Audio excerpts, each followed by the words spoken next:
الحمد لله نحمده ونستعينه ونؤمن به ونتوكل عليه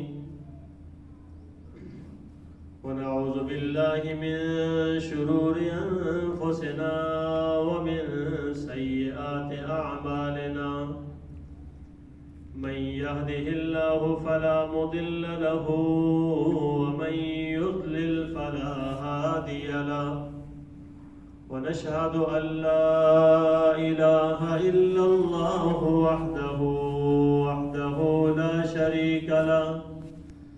لا شريك له ولا وزير له ولا ند له ولا مثل له ولا مثال له ونشهد أن سيدنا وسندنا وحبيبنا وحبيب ربنا وطبيب قلوبنا سيدنا محمدا صلى الله عليه وسلم أرسله الله تعالى إلى كافة للناس بشيرا ونذيرا وداعيا إلى الله بإذنه وسراجا منيرا أما بعد فأعوذ بالله من الشيطان الرجيم بسم الله الرحمن الرحيم والعصر إن الإنسان لفي خسر إلا الذين آمنوا وعملوا الصالحات وتواصوا بالحق وتواصوا بالصبر صدق الله العظيم وبلغنا رسوله النبي الأمي الكريم ونحن على ذلك من الشاهدين والشاكرين والحمد لله رب العالمين اللهم صل على سيدنا محمد وعلى آل سيدنا محمد وبارك وسلم اللهم صل على سيدنا محمد وعلى آل سيدنا محمد وبارك وسلم اللهم صل على سيدنا محمد وعلى آل سيدنا محمد وبارك وسلم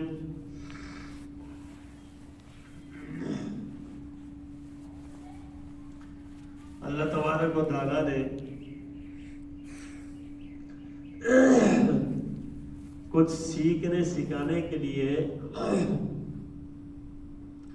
انبیاء علیہ الصلوۃ والسلام کو اور ساتھ نصاب کتاب قرآن مجید احادیث انبیاء کو مبعوث فرمایا، پھر کتابیں نازل کی.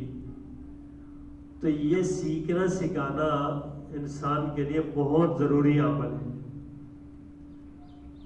اور جب انسان کسی چیز کو سیکھ لیتا ہے نا، تو سیکھنے کے بعد پھر اگلا مرحلہ ہوتا ہے سکھانے کا اور دعوت کا. اب جب تک انسان سیکھتا نہیں ہے تو وہ جاہل ہے، اور جب تک سیکھتا نہیں ہے تو کامیابی کا راستہ اس پر نہیں کھلتا.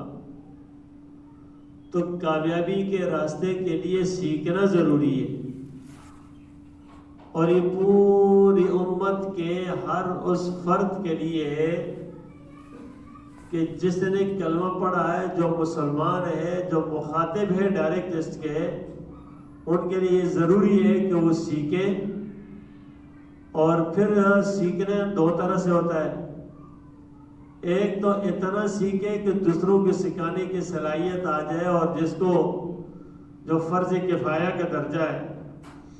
لیکن اتنا سیکھنا کہ ہر فرد اپنے پاس حلال حرام کی تمیز کر سکے، جائز ناجائز کی پہچان کر سکے، جس عمل میں لگا ہوا ہے اس عمل کے احکامات، اس کے ضابطے اصول وہ سیکھ سکے، یہ فرض ہے ہر شخص پر۔ اب یہ جو فریضہ ہے نا، اس فریضے کے لیے امت کے اندر اللہ تبارک و تعالیٰ نے ایک ذمہ داری مقرر کی ہے، ذمہ داری لگائی ہے۔ جس طرح گھر کے اندر کچھ حقوق ہوتے ہیں بڑے پر، کہ گھر کا بڑا اپنے چھوٹوں کا کھانے پینے، لباس، رہائش، ان چیزوں کا خیال کرتا ہے، تو گھر کے بڑے کی یہ ذمہ داری ہے کہ اپنے چھوٹوں کی دین کی تعلیم کی بھی ذمہ داری اس پر ہے کہ وہ ان کو دلائے، اچھی تربیت کرائے، اچھی تعلیم دلائے، یہ اس پر ذمہ داری ہے۔ اس لیے تو فرماتے ہیں کہ بچہ جب کچھ بولنے کے قابل صلاحیت آ جائے تو اس کو سب سے پہلا مرحلہ تعلیم دینا، اور پہلی تعلیم کا جو مدرسہ ہوتا ہے نا، وہ ماں کی گود ہوتی ہے۔ جب بچہ بولنے لگتا ہے نا، ماں کی گود میں ہوتا ہے، بولنے کی صلاحیت پیدا ہوتی ہے، جب بولنے لگتا ہے اس کو دینی تعلیم جس سے وہ کامیاب ہو وہ وہاں سے سکھائی جاتی ہے۔ اور ہم تو سکھاتے ہیں ضرور، جب بولنے لگتے ہیں تو سکھاتے ہیں، لیکن اس کو دینی تعلیم اتنی نہیں سکھاتے۔ وہاں پر بھی ہماری کوشش ہوتی ہے کہ انگلش کے 2-4 لفظ تو سیکھے اور بولے، ABCD تو بولنے لگ جائے، لیکن وہاں سوچ میں نہیں ہوتی کہ آج میرے بچے نے اللہ کا لفظ بولا، محمد رسول اللہ کا بولا، لا الہ الا اللہ محمد رسول اللہ کا کلمہ اس کی زبان پہ جاری کرے۔ اس چیز کی طرف توجہ کم ہوتی ہے۔ یہ پہلی ذمہ داری ہے، ماں کی بنتی ہے، پھر باپ کی بنتی ہے۔ اور جیسے ہی بچہ جب ہو جائے 7 سال کا نا، اس کو نماز کی ترغیب دینا، نماز کا کہنا باپ کی ذمہ داری ہے، ماں کی بھی اس کو اس کا بتائیں۔ پھر 10 سال کا ہو جائے، مار کے نماز پڑھائے، تادیباً مارے۔ یہ کس چیز کے لیے مارنا ہے؟ کوئی سکھایا ہوگا تو جا کر ماریں گے اور تعلیم دیں گے نا، وہ جا کر نماز کے لیے کیا پڑھے گا؟ سکھایا تو اس سے پہلے اس کا سکھانا ضروری ہے۔ یہ کون سکھائے؟ یہ ماں باپ سکھائے۔ اب ماں باپ آج کے اس گزرے دور کے اندر جب کہ تباہی مچی ہوئی ہے، اور جب کہ میڈیا، جب کہ موبائل، جب کہ ٹیلی ویژن، جب کہ یہ نیٹ ورک، اس نے تو انسان کو برباد کر دیا ہے۔ ماں الگ سے مصروف ہے، باپ الگ سے مصروف ہے، اپنے جو ہے نا وہ فیس بک پہ، یوٹیوب پہ لگا ہوا ہے، اور باپ الگ، بڑا بھائی الگ لگا ہوا، بہنیں الگ لگی ہوئی ہیں۔ اس بچے کی تربیت کون کرے؟ جو منہ دیکھتا رہتا ہے اور جو دیکھتا ہے کہ یہ ماں باپ کیا کر رہے ہیں تو اس نے یہی نہیں کرنا۔ اس بچے کو موبائل میں انگلی مارنا تو اچھے طریقے سے آ جاتا ہے، کسی کے سکھائے بغیر، صرف دیکھا دیکھی، لیکن اس کو پڑھانے والا کوئی موجود نہیں ہے کہ جو کہ بیٹا اللہ کہے، لا الہ الا اللہ کہے۔ یہ پہلی چیز دل و دماغ میں، کان میں ڈالنے کی وہ یہ ہے۔ بچہ پیدا ہوتا ہے تو کان میں کیا کہتے ہیں؟ ایک کان میں آذان، دوسرے کان میں اقامت۔ یہ عجیب سے ایک نکتہ ہے کہ بیٹا اتنی سی دیر ہے تیری کہ ایک کان میں آذان ہے اور دوسری کان میں اقامت ہے۔ یہ جو آذان اور اقامت کے درمیان کا دورانیہ ہے، تمہارے یہ زندگی کا دورانیہ ہے، اور اس میں دین ہے، سیکھنا ہے، کچھ کرنا ہے۔ تو آذان اور اقامت کے درمیان انسان نماز ہی کی تیاری کرتا ہے، نماز کی طرف مشغول ہوتا ہے، اور کچھ کام نہیں کرتا۔ یہ اس بات کی دلیل ہے کہ بھائی دین میں لگنا ہے، دین میں لگنا ہے، دین کو سیکھنا ہے۔ ہمارے بچوں میں یہ چیزیں نہیں ہوتی، اور ماں باپ بھی اس کی طرف توجہ نہیں دیتے۔ تو یہ ذمہ داری ماں باپ کی بنتی ہے کہ وہ سکھائیں۔ اس کو کہتے ہیں تعلیم بھی، تبلیغ بھی۔ یہ تبلیغ ہر فرد پر ضروری ہے۔ حدیث میں آتا ہے، آپ صلی اللہ علیہ وسلم نے فرمایا، من رآ منکم منکرا فلیغیر بیدی، من رآ منکم منکرا فلیغیر بیدی۔ جو کہیں کوئی برائی کو دیکھے سب سے پہلے اپنے ہاتھ سے روکے اس کو، فَإِن لَّمْ يَسْتَطِعْ فَبِلِسَانِهِ، اور اگر اس کی نہیں ہے تو پھر زبان سے روکے، فَإِن لَّمْ يَسْتَطِعْ فَبِقَلْبِهِ، اور اگر اس کی طاقت نہیں ہے تو دل سے برا جانے، دل سے. اور اگر کہتے ہیں کہ یہ دل سے برا جانا یہ بھی اضعف الایمان ہے، بہت کمزور ایمان والا یہاں تک تو کرے گا نا دل سے برا جانے. اور اگر کوئی یہ بھی نہیں کرتا تو یہ بہت خسارے کے اندر ہے. فَلَمَّا نَسُوا مَا ذُكِّرُوا بِهِ، قرآن میں آتا ہے اللہ پاک فرماتے ہیں کہ جو لوگوں کو بتایا تھا کہ بھائی دعوت دو، بلاؤ لوگوں کو نیکی کی طرف بتاؤ، جب انہوں نے اس کو بلا دیا تو انجینا الذین ینہون عن السوء واخذنا الذین ظلموا بعذاب بئیس بما کانوا یفسقون. ان لوگوں کو کہ جنہوں نے اس کو بلا دیا نا تو پھر ان لوگوں کو اللہ تبارک تعالیٰ فرماتے نجات دے دی جنہوں نے بلایا، جنہوں نے تبلیغ کی، جنہوں نے دوسروں کو دعوت دی، جنہوں نے بتایا. فرمایا کہ انجینا الذین ینہون عن السوء، برائی سے روکنے والے کو ہم نے نجات دی اور ان لوگوں کو پکڑ لیا بہت برے عذاب میں، بہت برے عذاب میں جنہوں نے ان کو روکا نہیں، جنہوں نے تبلیغ بھی نہیں کی، دعوت بھی نہیں دی اور جو بلاتے نہیں تھے ان کو پکڑ لیا ہم نے. تو یہ کب پکڑا کہ جس وقت یہ اللہ فرماتے ہیں کہ جس وقت انہوں نے جو منع نہیں کیا، تب دعوت نہیں کی اور سامنے برائی ہوتے ہوئے دیکھ رہے تھے، کچھ بھی نہیں کیا. ہمارے سامنے ہم اپنے بچوں اور بچیوں کے سامنے اتنے بے بس نظر آتے ہیں کہ اتنے کسی اور کے سامنے بے بس نہیں ہے. ان کے خاطر برائی بھی کرتے ہیں، ان کے خاطر جائز ناجائز کی بھی تمیز نہیں ہوتی، ان کے خاطر کمانے کے خاطر جو ہے نا ہر چیز کے سامنے فاصلے ختم کر دیتے ہیں. کس لیے؟ بچوں کی خاطر. یا بچوں کو جہنم میں لے جانے کی خاطر کر رہے ہیں؟ یہ کون سی ایسی بات تھی کہ ہم نے ان کے خاطر جو ہے گرمی سردی سب برداشت کی لیکن ان کو جہنم کی آگ سے نہ بچایا. یا ایھا الذین آمنو، اللہ فرماتے ہیں یا ایھا الذین آمنو قوا انفسکم واہلیکم نارا، اے لوگوں تم اپنے آپ کو بھی بچاؤ، اپنے گھر والوں کو بھی آگ سے بچاؤ. آپ کو بھی، اپنے آپ کو بھی بچاؤ، اپنے گھر والوں کو بھی بچاؤ، اپنے اہل و عیال کو بھی جہنم کی آگ سے بچاؤ. تو ہمارے سامنے ہمارے بچے جب جھوٹ بول رہے ہوتے ہیں کتنے روکتے ہیں اس کو، جب غیبتیں کر رہے ہوتے ہیں اور باپ خود سن رہا ہوتا ہے، ہاں فلانے نے یہ کہا تھا، اچھا اور کیا کیا اور کیا کیا، یہ سن رہا ہوتا ہے ظالم اور اس کو احساس نہیں ہوتا بلکہ جھوٹ بتاتا ہے. کوئی آیا بلایا، کوئی کال آ گئی، کچھ کیا، جا بتاؤ نہیں ہے میں ادھر نہیں ہوں، بتا دو بار اس کو، کال سنو بیٹا، یہ کال سنو نا، اس کو بتاؤ گھر پہ نہیں ہے، اس کے بتاؤ کہ ذرا جو ہے نا ادھر. اب یہ جھوٹ بول رہا صراحتاً، جہاں ہے وہ کیا کہتا ہے یہیں پر موجود ہوگا. اب کال آئی تو نہیں، میں تو اس وقت ذرا گھر سے باہر ہوں. یہ ظالم اپنے آپ کو برباد کر رہا ہے، اس کا احساس کیوں نہیں پیدا ہوتا؟ میں اچھا میں سن رہا ہے، میں ابھی جو آؤٹ آف سٹی ہوں، میں یہاں نہیں ہوں، میں ابھی کیا ہے ادھر یا جھوٹ بول رہا ہے. یہ اپنے آپ کو یہ بربادی نہیں ہے تو کیا چیزیں ہیں؟ برائی میں خود برائی نہیں، یہ بول کے اپنے آپ کو گرفتار کرا رہے ہیں، اپنے کتنے ماحول کو، کتنوں کو اپنے خلاف گواہ بنا رہے ہیں. کیا ہے انسان کو کہ پتہ نہیں کیوں اس اپنے آپ کو بربادی میں ڈالنے کے لیے تلا ہوا ہے. تو اسی لیے میرے بھائیوں ہمیں چاہیے تبلیغ کرے، دعوت دے، اپنے گھر سے دے.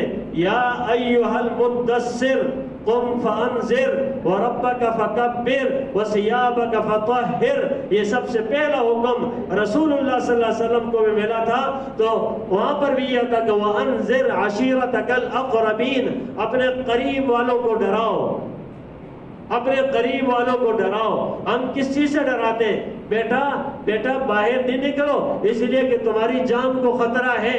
ایوہ سمجھے کوئی چیز ڈس لگے، کوئی چور نقصان دے دیں گے، اور یہ جو ایمان کے ڈاکو ہیں، بیٹا یہ غلط کام نہ کرو، اس میں تمہارا ایمان برباد ہو جائے گا. یہ کوئی نہیں کہتا.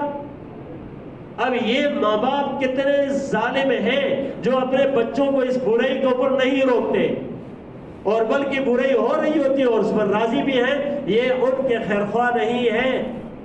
عمر ابن عبدالعزیز رحمت اللہ علیہ واقعات آتے رہتے. فرمایا ان کے سامنے جب ان کا حال یہ تھا کہ ان کے بچے جب عید کا موقع ہے اور ان کے پاس پہننے کو کچھ بھی نہیں ہے اور بادشاہ ہیں وقت کے اور باہر لوگوں نے دوسرے بچوں نے جب عید کے کپڑے پہن کر باہر آئے اس وقت ان کے پاس کچھ نہیں. بیوی نے ایک بات کہا کہ بادشاہ سلامت جا کر خزانچی سے کہہ دے وزیر مالیات سے کہہ دے کہ بھئی کہ تمہیں تمہاری ایڈوانس تنخواہ دے دے اور تم اس سے کچھ بنا لو عید پہ. اب یہ ہے کہ جا کر اس میں کچھ بنا لو. انہوں نے کہا اچھا میں بتا دیتا ہوں. تو کہا جا کر تو وہ تو اسی کی حکومت کا وزیر تھا نا, عام آدمی تو تھا نہیں. تو انہوں نے کہا بادشاہ سلامت سر آنکھوں پر آپ کا حکم, لیکن مجھے یہ بتائیں کہ آپ گارنٹی دے سکتے کہ اگلے مہینے آپ زندہ رہیں گے؟ تو اس نے کہا نہیں بھائی میں یہ گارنٹی نہیں دے سکتا ہوں. جا کر بیوی کو کہا اسی طرح سے راضی ہو, اسی طریقے سے جو گزارا کرو, مجھے اپنے اگلے مہینے کی مجھے امید نہیں ہے کہ میں زندہ رہوں یا نہیں, تو میں کس طرح ایڈوانس لے لوں؟ تو اس لیے نہ لیا. وقت نے بتایا کہ جس وقت یہ حال تھا تربیت ایسی کی تھی سچائی پر صداقت پر. بات کا جو بادشاہ بنا تو اس نے کہا بھائی کوئی اچھا انسان چاہیے. ایک بیٹا اس کا آیا, اس کے سامنے کو مملکت کے ایک صوبے کا گورنر بنایا. کہا یار آپ جیسا کوئی اور, کہا میرا دوسرا بھائی ہے. 12 بیٹے تھے, 12 صوبوں کے گورنر بنایا ان کو, اور اللہ پاک نے دنیا کے اندر بھی عزت دی, بادشاہ بنا دیا ان کو, بڑی عزت اور فخر دیا. لیکن انہوں نے دیانتداری اور سچائی سے کام کیا. یہ ہے اصل تربیت, آخرت کی فکر ہے. دنیا کے اندر بھی عزت, آخرت کے اندر بھی. ہمارا حال یہ کہ ہم کیا کہتے ہیں. ایک صحابی رسول صلی اللہ علیہ وسلم کا واقعہ آتا ہے. صحابی رسول صلی اللہ علیہ وسلم نماز ہوتی, نماز کے بعد جلدی نکل جایا کرتے تھے اور آتے بھی تھے آخر میں, اور جلدی جایا کرتے تھے. ایک مرتبہ آپ صلی اللہ علیہ وسلم کے سامنے صحابہ نے بات کی کہ یہ اس طریقے سے جلدی نکل جاتے ہیں. تو آپ نے ان سے کہا بھائی آؤ, قریب بلایا, بٹھایا اور پوچھا ان سے. تو صحابہ اکرام کے سامنے اس نے کوئی بات نہیں کہی. صحابہ نکل کے تو آپ نے تنہائی میں پوچھا, تو کہا یا رسول اللہ صلی اللہ علیہ وسلم میری ایک مجبوری ہے, وہ یہ ہے کہ میرے تن پر جو کپڑا ہے نا وہ میں اور میری بیوی اس کو استعمال کرتے ہیں, اور اس طرح کا کپڑا کہ جو میں نماز کے لیے استعمال کرتا ہوں تو پھر میں جا کر کسی اس طریقے سے تھوڑا سا جو گڑک ہوتا ہے اس کے اندر میں بیٹھتا ہوں اور اس کو دیتا ہوں, پھر وہ جو نماز پڑھتی ہے. تو میں جلدی اس لیے نکلتا ہوں کہ وہ جا کر اس کو پہن کر نماز پڑھ لے گی. ہمارے پاس اور کچھ ہے نہیں اضافی کپڑا. حال تو یہ تھا, آخرت کی فکر ہی آ کرتی تھی. تو میرے دوستوں اگر ہم اس طریقے سے واقعات دیکھیں تو کیا واقعات ہے, کن مسائل مشکلات میں تھے, لیکن وہ کچھ معنی نہیں رکھتی تھی. ان کے لیے فکر آخرت اصل تھی. عورتیں تھیں دیندار, عورتوں میں گھروں کے اندر دین زندہ تھا, اور وہ فکر ہوتی تھی کہ کسی طریقے سے ہم سے اللہ راضی ہو جائے, ہم آخرت کی فکر کریں. تو اس کے لیے میرے بھائیوں ہمیں خود سیکھنا ہے اور سکھانا ہے. تبلیغ بہت ضروری ہے. ہم نے تو مصیبت یہ ہے نا, شیطان تو چوکوں چڑھوں پر کھڑا ہے. شیطان اپنے دوستوں کی شکل میں سامنے آئے گا, یہ تبلیغ کیا ہے, یہ کیا معاملہ ہے. اس کو یوں کہہ کہ قبر تک چلے جاتے ہیں اور حقیقت سے بڑے دور ہو جاتے ہیں. یہ تبلیغ کیا ہے, یہ دکھ ہے, یہ درد ہے, یہ فکر ہے. میرا بھائی نمازی بن جائے, میرا بھائی میری بہن نمازی بن جائے, ان کے اندر دین آ جائے, فرائض کا پتہ چل جائے. اب یہ اجتماعات جو ہوتے ہیں, یہ تبلیغ والے جو ہوتے ہیں, یہ ہمارے جو مسجدوں میں محلوں میں بیٹھ کر ہمیں دعوت دے رہے ہوتے ہیں, یہ ہمارے خیر خواہ ہیں, یہ امت کے خیر خواہ ہیں. دنیا کے اندر اس وقت کونوں تک جو دعوت پہنچی ہے نا, یہ ان کی برکت سے اللہ پاک نے پہنچائی ہے. ہماری باتیں سن رہے ہوتے ہیں, سامنے گھر پہ جاتے ہیں, بھائی آ جاؤ ذرا نماز پڑھو. گھر میں بیٹھا ہوا آدمی کہتا ہے میں مسلمان نہیں ہوں. اگر دیکھے بھائی تو مسلمانی کا یہ تقاضا ہے کہ گھر میں بیٹھے ہو, مسجد تک نہ آئے. یہ اس لیے مسلمانی ہے کہ جو تمہیں مسجد تک نہیں لا پا رہی.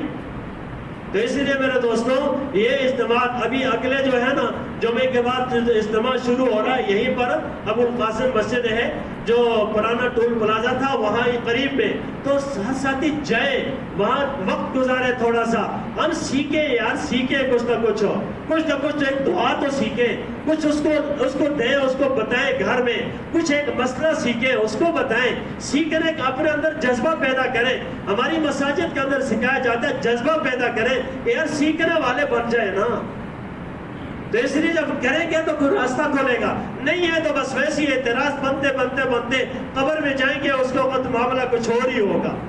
ہماری اولادیں پیچھے نہیں ہوگی کہ جو ہمارے پیچھے دعا کر دے، ہمارے پیچھے کوئی قرآن ہی پڑھ لے، ہمارے پیچھے تو کوئی ہمارے دفنانے کا کوئی عمل کر نہیں سکتا، ان کو پتہ نہیں ہوگا۔ تو اس لیے کچھ تو تیار کریں نا اپنے گھروں میں، ایک بچے کو عالم بنائیں، ایک بچے کو حافظ بنائیں۔ تو اس لیے ارادہ کریں چیزوں کا، خود نہیں ہے تو یہ روشنی گھر میں لائیں۔ اللہ تبارک تعالیٰ ہمیں یہ فکر نصیب فرمائے اور ہم سب کو دین کا داعی بھی بنا دے، دین کا مبلغ بھی بنائے، اور دین سیکھنے والا بھی اللہ تبارک تعالیٰ ہمیں بنا دے۔ وآخر دعوانا الحمدللہ۔